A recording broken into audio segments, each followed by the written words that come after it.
This is Tokyo Real, and today we have the pleasure of speaking with Michael Kaplan, the founder and CEO of the American Guitar Academy, the only music academy in Kanto that employs all professional guitarists who collectively speak about 10 different languages.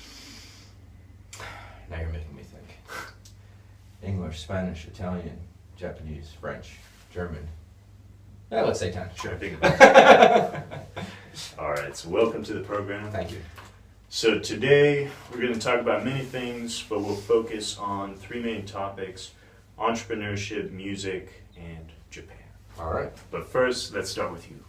So, All right. Can you tell us about yourself? Yeah, I can give you the short version. From the northeast of the U.S., New York, New Jersey. Went to late high school and all of university down in South Florida, Miami, Fort Lauderdale area, University of Miami, and for lack of a better way to put it, got stuck down there. Just found work after university, playing, teaching at universities, playing live, studio work, and got stuck and always wanted to leave, and eventually one day I did it. Mm-hmm. And regarding me as far as work, music, Mm-hmm. guitar. Okay. And So what did you study in university? I got a bachelor's in classical guitar and then went back and got a master's in jazz guitar. Master's in jazz. Master, jack of all trades, master of none, perhaps. All right. And so,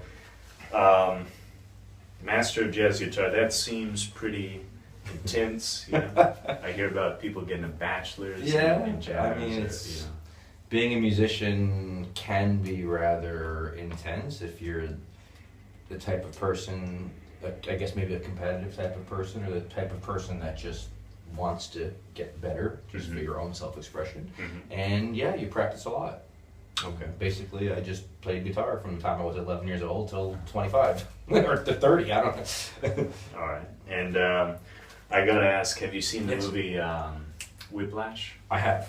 So is it comparable? Is that an accurate? Not my portrayal? specific experience. Okay. For me, no, but yes, Mhm. it certainly is. I have friends that would tell me, 7 years after university, I still have nightmares of my piano teacher screaming at me. Wow. And even in high school, it's like that, where the band teacher will take a music stand and throw it across the room, and everybody has to duck. And Yeah. I did have a small experience in my master's program where the band director was, for lack of a better way to put it, degrading the whole band, Mm-hmm. screaming all sorts of obscenities. Mm-hmm. And, it affects some people, and some people say whatever. Yeah. So, but it can be. All right, cool.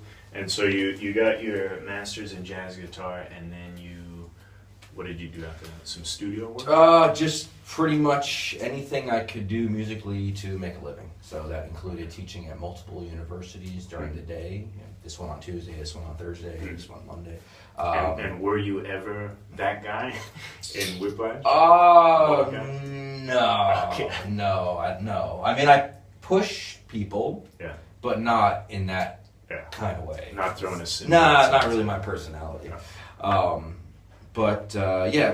Teaching at universities during the day, teaching privately in the afternoon sometimes after, and at night gigging, playing live, Mhm.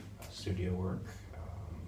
I was, just constantly doing music, Mhm. whether it was teaching or playing. And so you got the bachelor's in classical, but then you got the master's in jazz. So And then there's no work for any of those, so you end up playing pop, rock, funk, blues, reggae. No, what was your question? I'm sorry. So what's your, at that time, what genre of music were you focusing on? Just whatever. Well, in school, I was focusing on classical for the bachelor's and Yeah. jazz for the master's, but then going out and playing every night, they're mostly pop gigs. Mhm. So you're playing everything from somebody's original songs Mhm. to the hits from 1930 to up to Beyonce. It just depends, what kind of gig it is. Okay. And so who are some of like the biggest people you ever worked with, like in the studio? Live, I had the opportunity to play with a guy named Pee Wee Ellis, who people may or may not know. His name is Alfred Pee Wee Ellis. He was part of the original James Brown horn section, and he did a lot of work as an arranger with George Benson. He's pretty much played sax with everybody, and one of the groups I was playing with in South Florida had the opportunity to be his backup band for when he came to South Florida for a handful of shows. I was conducted by, if anybody knows anything about film scoring, a gentleman by the name of Michael Kaplan, who wrote the score for tons of movies. Mr. Holland's Opus, Pirates of the Caribbean. He did the Metallica. I think Metallica had something where they played with an orchestra, and he was the conductor. So I had the privilege of being conducted by him. Who else? Rich Little, if anybody knows who he is. I mean, I'm really dating myself now. These are people that you know, my parents know. Okay. But anyway. Okay, cool. All right, so let's talk about your business. So you started the American Guitar Academy in Japan. Yes. Tell us a little bit about your school. Well, the American Guitar Academy is, in my opinion, the best guitar school probably in Japan. It's the only school I know of in Japan which is focused specifically on guitar. We don't teach piano or drums. We do have the occasional bass student, ukulele student, but 95%. Ukulele Yes, student. ukulele is very popular in Japan. Right. Japanese culture likes Hawaii very much. But I'd say 95% of our students are guitar.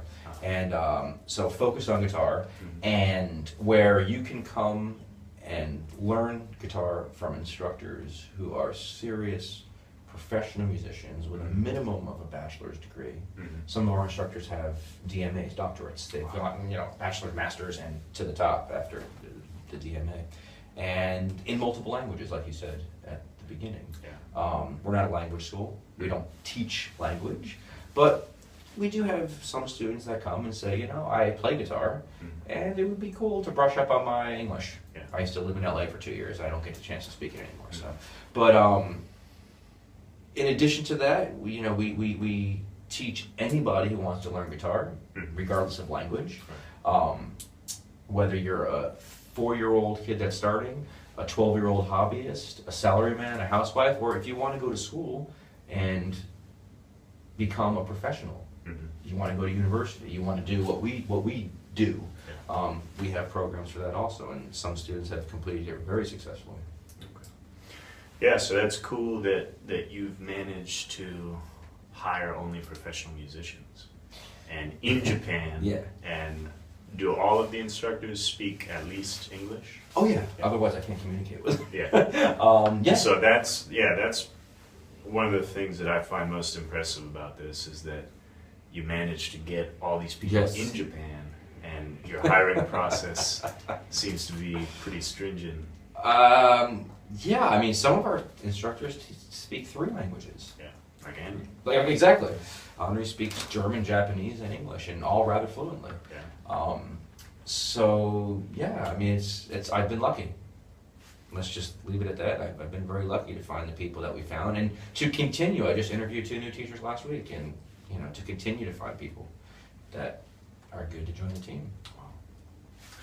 All right, and so you said that you got stuck in South Florida, and then you came to Japan immediately after South Florida? Well, to live, yes. It's the first place I've moved and actually lived, other than a 6-month stint in Nepal. But yeah, I just got stuck down there, and I always wanted to get out. I really always wanted to get out. I mean, very badly. But my family was there, parents, brothers, cousins, that kind of stuff, aunts, uncles, and the work was there. I was working, and as a musician, to pick up and go somewhere else and start to make all those connections again, where you're known as one of the guys in town that can get the job done. It's not easy, but yeah, I did. It didn't happen overnight. The first time I came to Japan was 2006, and I didn't end up moving here until 2011. So, but yeah, I eventually just made the move. Okay. And so why did you choose Japan? Because your wife is not Japanese. Is Colombian? My wife is, well, now she's American. Okay. But yes, she's from Colombia. To make a long story even longer, growing up in New York, I had friends that were Japanese. Mm-hmm. They're in the 80s, Japan had a big economic boom, and a lot of salary men were getting sent to New York on 2-3-year contracts to work. And we had a very small Japanese population in the town I grew up in, 30 minutes outside New York City. And I was friends with specifically 2 Japanese kids, starting from like 3rd, 4th grade, up all the way up until late junior high school. And you would walk into their house, and it was Japan. There was a zojirushi rice maker, and you had to take your shoes off. It smelled like Japan. There was chopsticks, and I was walking into Japan every time I went, and they were good friends of mine. So it was kind of always, the interest was in my head, and then I came here eventually in 2006 just to travel by myself. I said, I mean, the story literally is I woke up one day and said, if I die tomorrow, I have to see Japan. That's the one place I have to see. And I literally bought a ticket the next day and came like a week later just for 2 weeks traveling by myself, and I loved it. And I said it'd be great to try to move here one day and see what I can do, whether it's open up a jazz club or play or guitar school, and eventually happened. Cool. So the fascination with Japan started from a very young age. Yeah, from 10 years old. Yeah. All right, cool. And so you came out here, you started this school, and another thing that I find very impressive about your story is that the guitar school market, I don't know for a fact, but it seems like a very saturated market. Yeah, I would say there's certainly more than 2 or 3. Yeah. Guitar schools, no. Music schools, yes. Okay. I mean, because I don't know any other ones that, well, I take that back. There are the one guy that's got a small little studio that's teaching only guitar because he's a guitarist. Right. But as far as bigger companies or organizations, most of them teach multiple instruments. Right. But yes, because, I guess it's more profitable. Probably is. Okay. I guess if you teach 5 or 10 instruments, then I guess you get 5 or 10 times the students. Yeah. Maybe. But there's certainly. I can't even guess the number. How many? Just look at Yamaha itself. I mean, there's a Yamaha store at every corner, and but they don't offer what we do. They nobody. I don't say this in a. Well, I'll just say it. I don't think anybody can compete with us with what we offer, with not only the quality but the international atmosphere and so on and so forth. Yeah. So you came here directly from South Florida. Opened the Sendagi school first. Yeah. Well, Japan is not the easiest place to come visa-wise. And open a business, so that was an interesting process, but I started out in my apartment. Okay. I started out in my apartment, and once I had 15 students, I moved around the corner to a small storefront on the main street, 5-minute walk from Nishin Importer Station, and then when that got full, moved across the street to a bigger one, same location though. But yeah, the Sendagi Nishin Importer was the first one. Okay, cool. And so you've gone on to grow the business to expanding to Roppongi, and then, as we said earlier, you'll soon be opening the new location in Yokohama. Yes. Which is phenomenal. Thank you. So there'll be 3 in the next couple weeks once Yokohama opens. There'll be 3, and I only expect it to continue to grow from there. Mm-hmm. So let's talk about the growth. Yeah. Why do you think it's growing so much? I mean, there's all sorts of things I could say about that. One is luck. One is luck for sure. 2 is having something in your head for so long that it eventually happens, because it's been in my head since 2006. Okay. And I spent 5 years trying to get over here. 3 is people want to learn music. Very simply, people want to learn music. Guitar is a popular instrument. Junior high school kids want to. If I think if the average junior high school kid has a choice between violin, piano, or guitar, they're probably going to choose guitar. So there is a market for it, the international thing. But I wish I had a better answer as far as why. I don't know, unfortunately. All right, and let's talk about your business experience before you came. Did you have any of this? No, this is absolutely nothing. Absolutely. I mean, minus zero. Minus, literally minus zero. Like below zero. Yeah. Negative 1,000. I was a musician. I've always been a musician, a guitarist, and I have learned and continue to learn as every day as I go along. Just learning more every day, reading books, talking to consultants, people that are smarter than me, that or have the, or I shouldn't start saying people that have the more experience than I do, and I'm just learning as I go. And I like to think, I hope that every day I learn something. I hope. And so it's been a steep learning curve. Oh yeah, but a good one. Yeah, and there's still so much more to learn, and it's one of those things that I guess it's like anything, where the more you learn, the more you realize there is to learn. You know, when you start out at the beginning playing guitar, you learn 3 chords and you can play 150 songs and you think it's cool, and then you realize, oh, but wait, you learn something else, and then it just gets bigger and bigger and bigger, and there's probably no end to the learning for a business or for language, guitar, for anything. Absolutely. And that's another good point. It seems as though you've succeeded in blending those 3 things: language, music, and business. You know, because as you said, this is not an English school or a language school, but it kind of doubles as one. But people can enjoy it. They can do it in a fun. People can come and learn guitar speaking English, let's say. I mean, they're not gonna. There's no. We don't teach English here, but we can communicate with you in English during your guitar lesson if you want to learn it naturally, or you can pay $7,000 and go learn out of a book from some Iowa somewhere, and at least maybe you'll get lucky and speak English. That's true. But the natural way, I mean, let's face it, the natural way to learn something is just by doing it. Yeah. You know? No 4-year-old kid who's fluent in Japanese or English learn from a book. You just copy, and become fluent in same for music. So. Yeah, I think it especially helps the fact that they're doing something fun that they enjoy, that's active, and English is secondary, of course, but it does, it is a residual benefit. Yes, it can be. Sure, it certainly can be if the student wants that.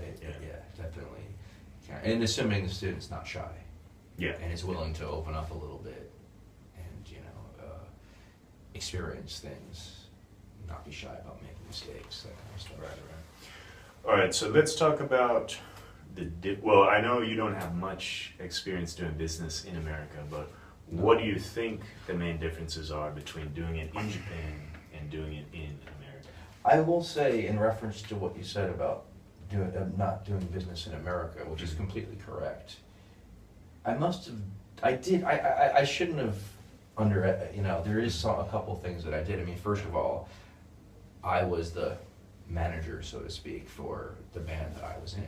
Okay. So all of the bookings came through me, all of the payments came through me, and I had to pay out to the other musicians.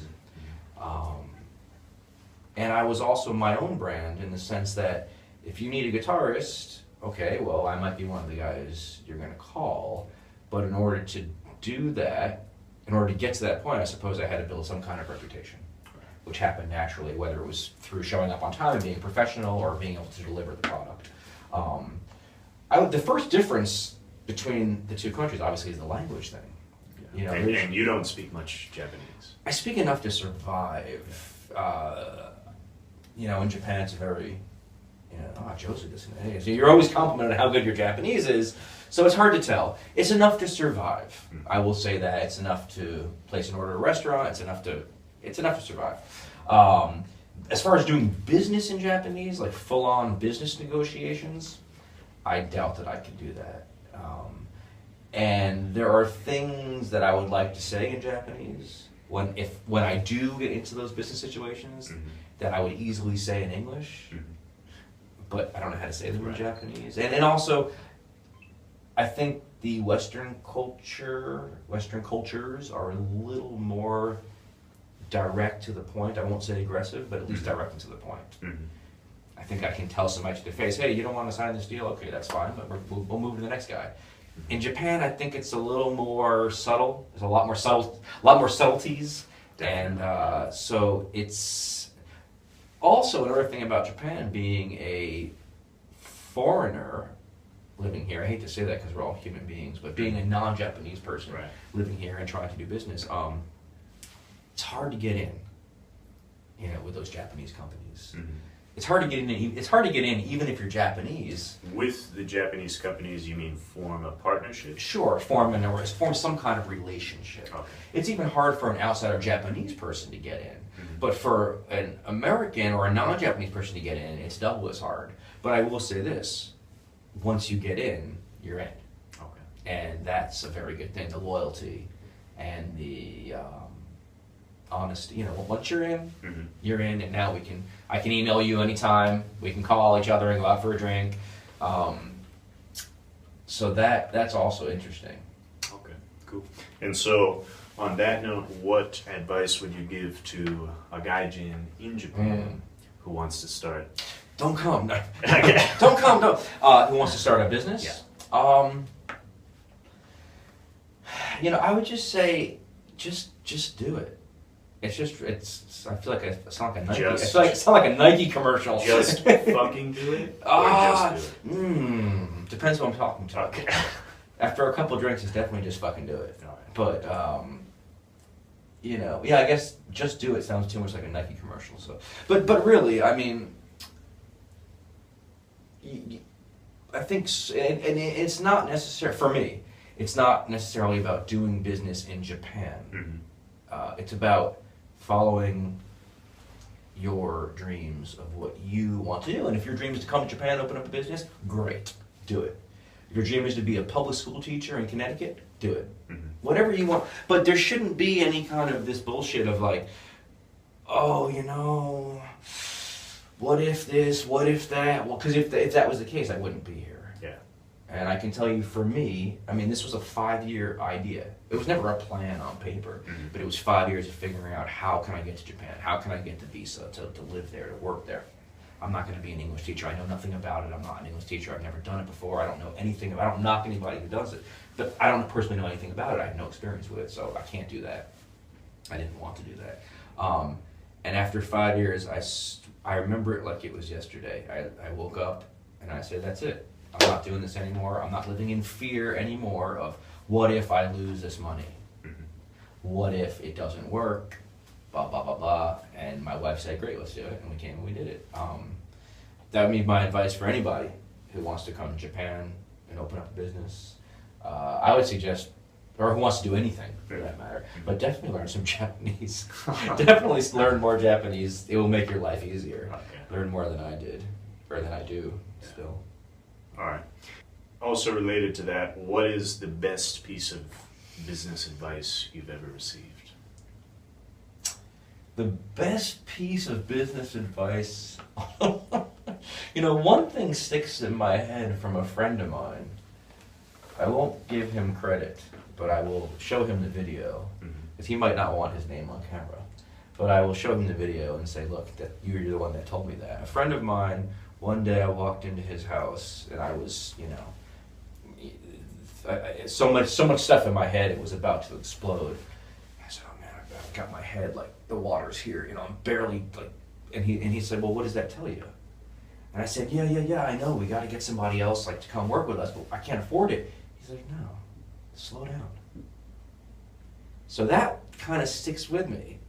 Like, slow down. I mean, nothing, unless it's like, I gotta put out this fire, the building's on fire, I gotta go with an extinguisher and, then what, like, it's not the end of the world. The business is not gonna collapse tomorrow because I didn't answer that email, or because that kind of thing. Yeah. That kind of it really helped me, because now I realize I can take a few hours off.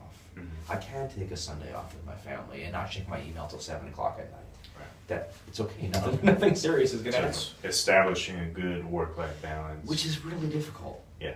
I mean, I'll be honest. It's extremely difficult, to not look at your phone while you're eating dinner with your family, or while you're at the park with your kid or whatever. But you got to. Otherwise, you go crazy.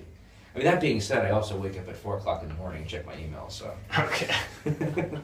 But, yeah. And what you said, that kind of reminds me of a quote, which is something like, set your goals based on priority, not on urgency.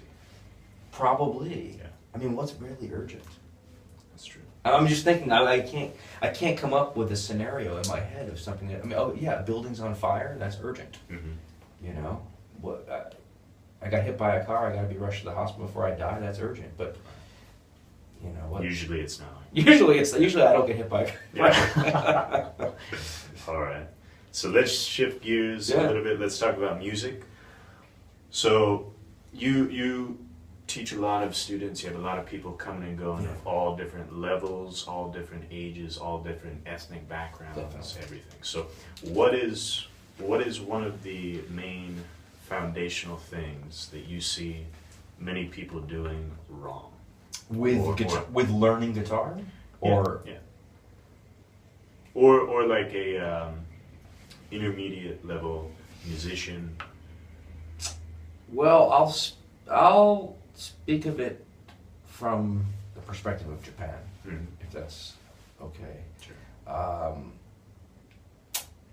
There's a cultural phenomenon in Japan which I wasn't familiar with before coming, which is there's this mentality that there's step 1, step 2, step 3, step 4, blah, blah, blah, and by step 10, I'm done, I'm a professional musician, it's over, I don't have to learn anymore, I'm finished, I can now go get a job. It doesn't really work like that with anything, right? Yeah. And there is no step 1 through 10 for every person. It's not the same for every person. Everybody's experience is not the same.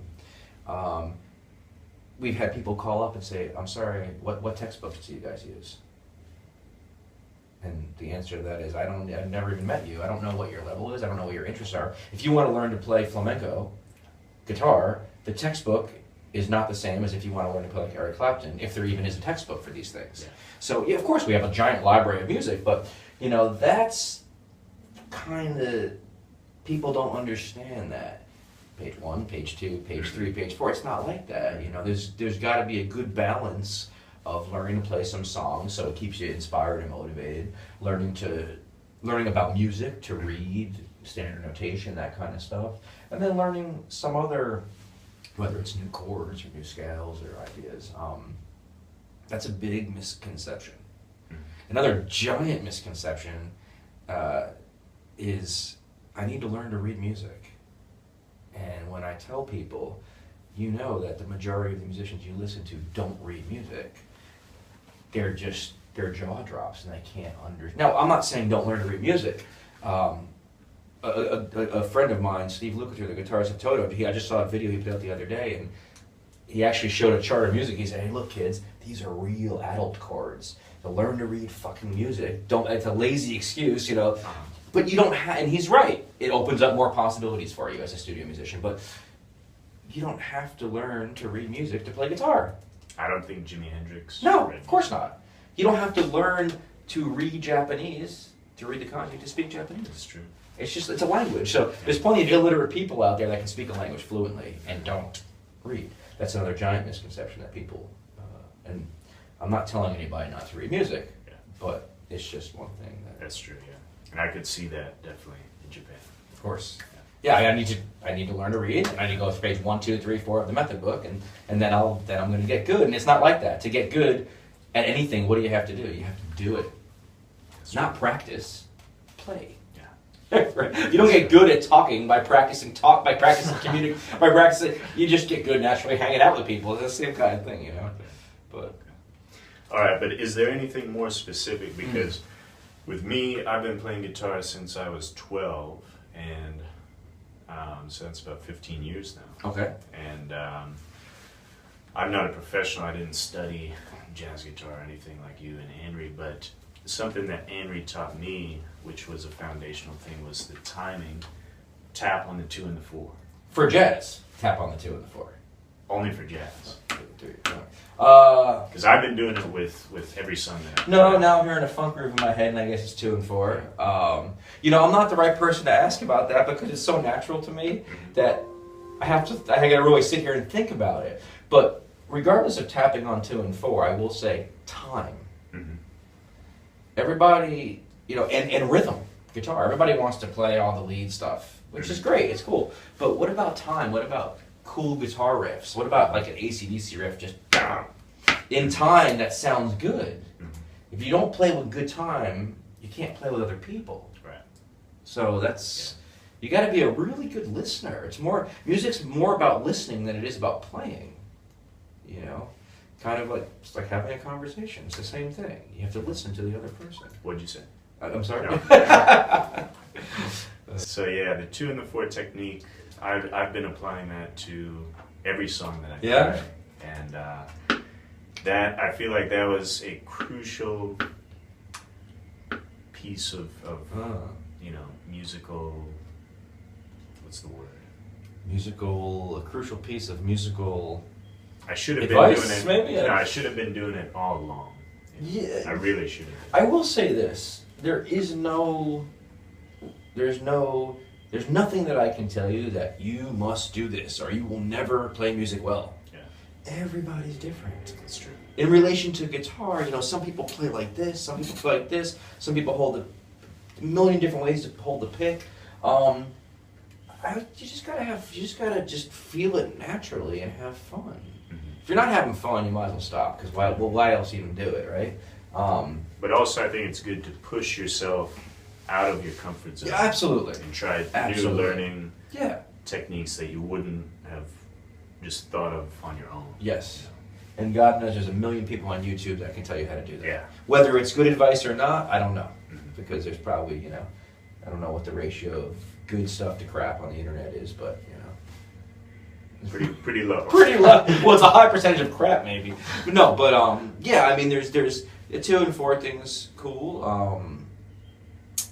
Any other little things like that? They can be applied. I would say just whatever, like playing to a metronome. Yeah, I mean, I did it, of course. I mean, we all did it, It's important to have good time, for sure. You got to have good time. Playing with other people, not just sit in your room and practice. That's like, who wants to do that? Just sit in your room and practice for 12 hours. I mean, yeah, of course we all did it, but then we went out and played at night with people. The idea of practicing is to go out and play. Yeah. If you're just going to sit home and practice, music is not a solitary event. It's something that needs to be shared in a group with other people with communication. Yeah. So I would say just figure out whatever it is you like, Just take the time. If there's a solo you like, a song you like, develop your ears, not your eyes reading tablature on the internet. Okay. And one last question. What advice would you give to a young guitarist who is hoping to... I've asked this question to many people before. Now I'm on the other side. Okay. So someone who's hoping to either go down the academic route or just become a rock star or whatever kind of star they want to do, but produce their own music and sell it and make a decent living doing so. I mean, that's a rough one, Yeah. Especially the music industry has changed so much over the past 10 years. I mean, there's those are two different things. If you want to go the academic route, well, okay, make sure you passed your audition to get into university and go the academic route. If you want to, I think a lot of this, and part of university is also about networking. You meet people who know people who know people, and eventually you get gigs. If you want to go down the route of doing your own thing, you said being a rock star, doing your own music, it's a difficult thing to do, man. I mean, it was a lot easier in the 70s and 80s, I think, even 90s maybe. I shouldn't say easier, but there was more of it going on. Gone are the days where a record label is going to come out to your gig and hear you and go, you know what, we want to sign you. Right, but here are the days where you can That's literally right. do it That's all yourself. You can literally make a song today and put it on iTunes tomorrow. Yeah. And sell it and market it yourself. And sell it and market it yourself, yeah. Absolutely. You just gotta have a plan, I can't even say, honestly, that it's about being a good musician. Because the truth is, it's not. If it was, there'd be a lot of artists out there that we know that wouldn't be out there. I can't even, I'm not going to mention any names, but, there's a difference between being a musician and between being an entertainer. Well, an entertainer, but also if you're writing your own stuff, being creative. And, sure. And if you're, that's a difficult thing to do. Yeah. I mean, it's very risky to commit your life to that. Yeah, and you know, I guess I would say never give up if that's truly your dream. Mhm. But at what point do you say, well, you know, this probably isn't going to happen. I'm 72 years old. I don't know. That's a difficult thing to say. You know, people used to move out to LA or go to New York, and for every 100 people that moved out, maybe 3 of them succeeded. I guess people still do it in LA today, try to make it in movies and acting. I think a lot of it's about who you know, even on the internet. If you can get the right person to help you market, or you can get your song to be heard by the right person. I think a lot of it is about who you know and networking properly. The song doesn't have to be like, you don't have to be Beethoven. You know, you can write a song with 1 chord, 2 chord, 3 chords, and I do all the time. there you go. And there's nothing wrong with that. I mean, Bob Dylan was one of my favorite, artists. I mean, a couple chords and great lyrics. But I wish I had better advice for people that wanted to be a rock star or go out there and make it on their own. I would just say, just do it. Don't give up. Stay focused, and just every time you hit a wall, just walk around, and till you hit the next wall, walk around that one. But it's difficult. All right. Well, cool. I think that's some good advice. So thank you very much for joining us, or for having us, I should say. We are at the American Guitar Academy in Roppongi right now. My pleasure. So it was a pleasure speaking to you, and good luck with the school. Thanks, man. All right. And good luck with Tokyo Reel. All right. Cheers. Thanks.